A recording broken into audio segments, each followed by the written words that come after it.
शुभ संध्या प्रिय बच्चों।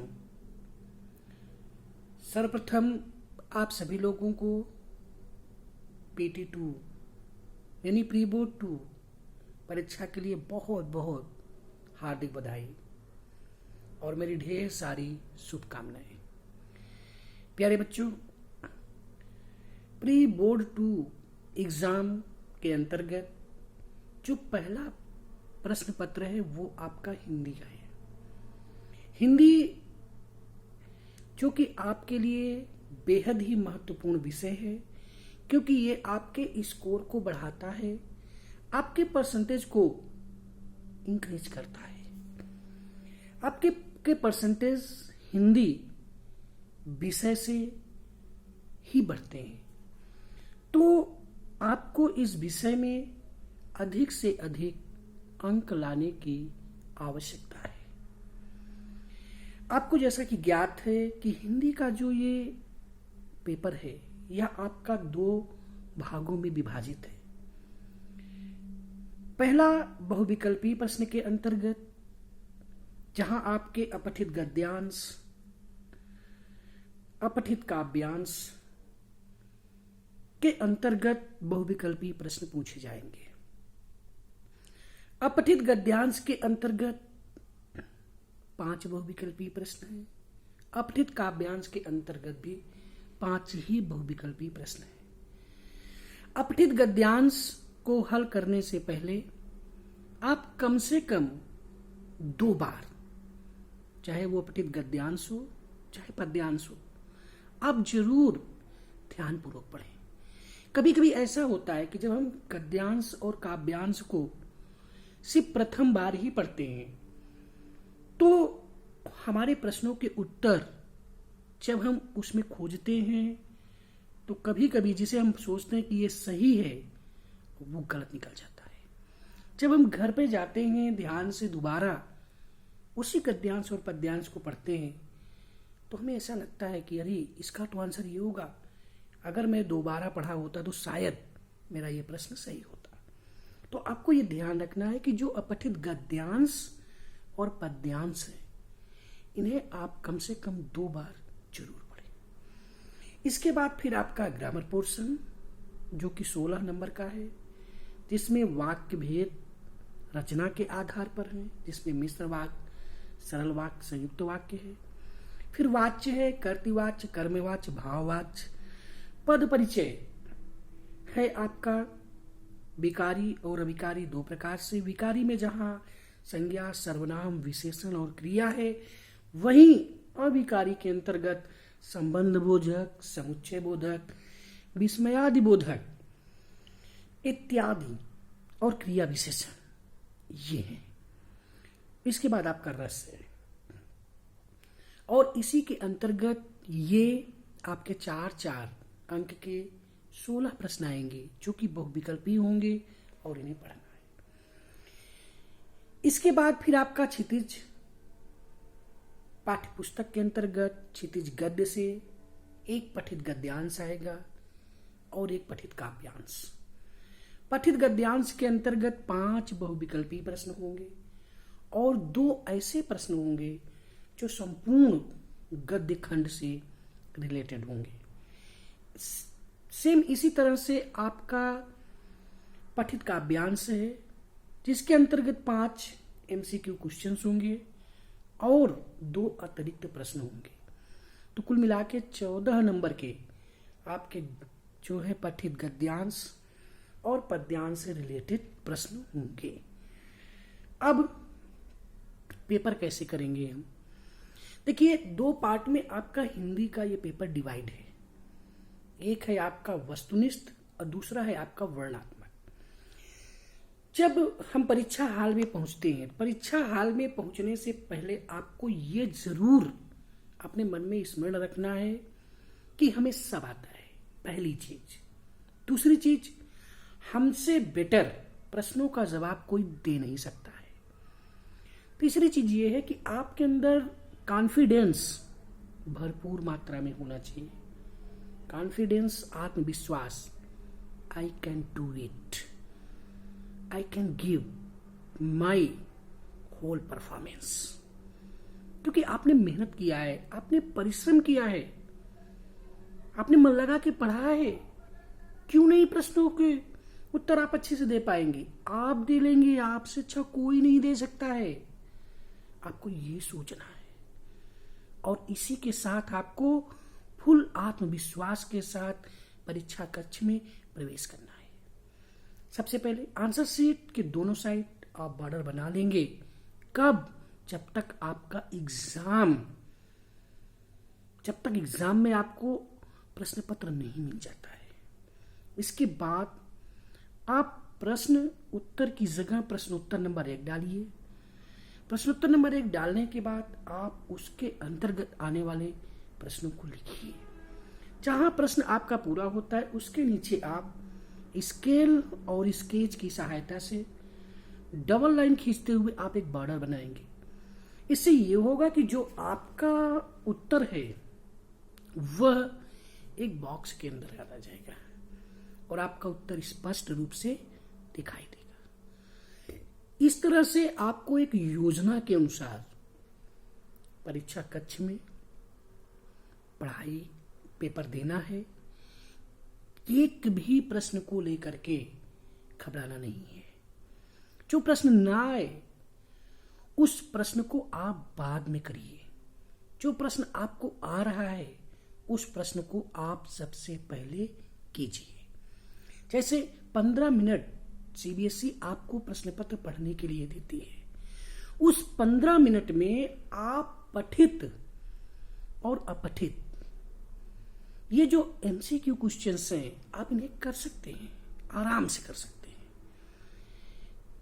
चलिए हम मानते हैं अपठित आपके लिए बिना पढ़ा हुआ है, इसमें आपको समय थोड़ा लगेगा, लेकिन जो पठित गद्य गद्यांश है, जो पठित पद्यांश है, इसे आप उस 15 मिनट में आराम से, सरलता से, आसानी से कर सकते हैं।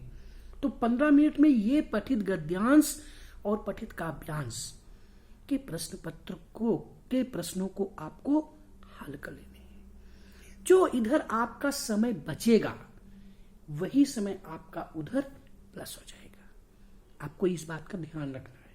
दूसरी चीज, पठित गद्य और पद्य के बहुविकल्पी प्रश्नों को हल करने के बाद आप सीधे ग्रामर पोर्शन की ओर जाइएगा, क्योंकि ग्रामर पोर्शन भी आपने पढ़ा है। 16 नंबर के बहुविकल्पी प्रश्न हैं, उसमें आप उन 16 को भी पढ़िए। हर क्वेश्चन को कम से कम 2 बार 3 बार पढ़िए। उसके बाद फिर निष्कर्ष पे जाइए, क्योंकि एमसीक्यू क्वेश्चन में ये सबसे बड़ा जो है चिंतनीय विषय होता है कि कभी कभी चारों ऑप्शन सही होते हैं। अब उन चारों ऑप्शन में कौन सा ऑप्शन सबसे ज्यादा सही है, आपको इसका चुनाव करना पड़ता है। इसके लिए सबसे सरल और आसान तरीका यही है कि आप प्रश्नों को कम से कम 2 बार 3 बार जरूर पढ़ें।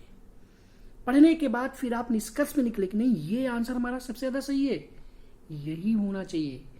फिर आप उस आंसर को टिक मार्क करिए या उस आंसर को लिखिए। ध्यान रहे, जब भी प्रश्न का उत्तर लिखें पूरा उत्तर लिखें। एमसीक्यू क्वेश्चन के हर प्रश्नों के उत्तर सिर्फ एक ही लाइन लिखना है आपको, तो आप क्यों ना पूरा लिखें। आप ऐसा ना लिखिए एमसीक्यू प्रश्नोत्तर नंबर 1 का पहले का 1, ऐसा मत लिखिए। प्रश्नोत्तर नंबर 1 का ये आंसर होगा, आपको ऐसे लिखना है। तो इस तरह से पठित गद्यांश, पठित पद्यांश और ग्रामर पोर्शन जो आपने पढ़ा है, इसे आप जितना जल्दी हो सके उतना जल्दी आप इन प्रश्नों को हल कर लीजिए। इसके बाद फिर आप सीधे आ जाइए वर्णनात्मक प्रश्नों की ओर। वर्णनात्मक प्रश्नों की ओर आप आइए। उसमें आप जो है अनुच्छेद लेखन, पत्र लेखन, विज्ञापन लेखन, इन लेखन कार्य के अंतर्गत आने वाले प्रश्नों को आप तुरंत जल्दी से कर लें, क्योंकि ये सभी आपके 5-5 नंबर के हैं। 5 नंबर का आपका अनुच्छेद लेखन है, 5 नंबर का आपका पत्र लेखन है, 5 नंबर का आपका जो है संदेश लेखन है और 5 नंबर का आपका विज्ञापन लेखन है। आपके पास सॉल्व मॉडल पेपर हैं। आप सॉल्व मॉडल पेपर के उत्तरों को देखिए, कि प्रत्येक प्रश्न का उत्तर किस तरह से लिखा गया है, उसी तरह से आपको लिखना है। विज्ञापन लेखन में आपको कलर स्केच का प्रयोग करना है, चित्र को कलर स्केच से बनाना है, और उसमें जो भी लिखना है आपको वो पेन से लिखना है। Mobile number, contact number, email ID actual नहीं, आपको वैसे ही उसमें डालना है, लिखना है, क्योंकि विज्ञापन में email ID, mobile number, contact number ये सभी आपके संपर्क के नंबर होते हैं। तो इस तरह से आपको इन सारी चीजों पर इसे तुरंत कर लेना है।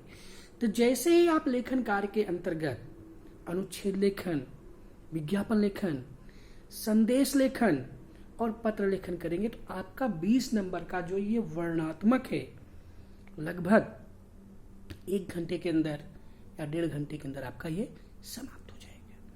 फिर आपका जो क्षितिज के अंतर्गत 4 प्रश्न आएंगे, क्षितिज पद्य खंड के अंतर्गत जो आपके 3 प्रश्न आएंगे, 4 प्रश्न क्षितिज गद्य खंड के अंतर्गत आएंगे और 3 प्रश्न क्षितिज पद्य के अंतर्गत 2-2 नंबर के होंगे।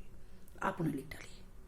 उसके बाद फिर आप कृतिका के जो 2 प्रश्न हैं उन 2 प्रश्नों को आप तुरंत लिख डालिए। तो इस तरह से वर्णनात्मक प्रश्न होने के बाद आपके पास काफी समय बचेगा, लगभग आधा घंटा से ज्यादा समय बचेगा। आप इस आधा घंटा के अंदर जो आपका अपठित गद्यांश है, अपठित काव्यांश है, इन्हें आप 2 बार 3 बार खूब आराम से पढ़ सकते हैं और खूब आराम से पढ़ करके आप इनके उत्तर को बड़ी सरलता से, आसानी से लिख सकते हैं। तो इस तरह से आपको प्रश्न पत्र में लिखना है। इससे सबसे बड़ा फायदा ये होगा कि आपका जो क्वेश्चन है वो छूटेगा नहीं, क्योंकि प्री बोर्ड में ऐसे बहुत से विद्यार्थी मिले जिन्होंने मुझसे कहा कि सर मेरे 5 नंबर के छूट गए, सर मेरे 10 नंबर के छूट गए, सर मैं अनुच्छेद लेखन नहीं लिख पाया, सर मैं विज्ञापन लेखन नहीं लिख पाया। इस तरह से उनकी विभिन्न प्रकार की जो अभिव्यक्ति थी वो हमारे सामने आई, जिसे सुनकर मुझे बड़ा दुख हुआ कि बताइए इतना मेहनत करने के बावजूद, इतना परिश्रम करने के बावजूद आपके अगर आपका क्वेश्चन छूट जाए एग्जाम में तो कितना दुख होता है, बहुत दुख होता है। ये बताइए हमने एक एक प्रश्न में कितनी मेहनत की, हमने कितना पढ़ा, हमने कितना मन लगाया, हमने कितनी मेहनत की, और आपकी मेहनत अगर रंग ना लाए और उसका लाभ आपको न मिले, परीक्षा कक्ष में अगर आपका पेपर छूट जाए तो कितना दुख होता है। तो इसलिए आपको प्रत्येक प्रश्न के लिए एक योजना बनानी है कि ये प्रश्न, इस तरह के प्रश्न मुझे इतने मिनट में कर लेने हैं जो है। और दूसरी चीज, आत्मविश्वास, कॉन्फिडेंस आपके अंदर होना बहुत जरूरी है। आपको अपने मन में ये विश्वास रखना है कि प्रश्न पत्र में जितने भी प्रश्न पूछे जाएंगे सारे प्रश्नों का उत्तर मैं दे लूंगा। मुझे सारे प्रश्न आते हैं, हमने मेहनत की है, हमने मेहनत से पढ़ाई की है। तो इस तरह से इन्हीं कुछ बातों के साथ एक बार पुनः मैं आप लोगों को आपके प्री बोर्ड एग्जाम 2 के लिए बहुत बहुत शुभकामनाएं और बधाइयां देता हूं। Best of luck. जय हिंद, जय भारत, जय हिंद।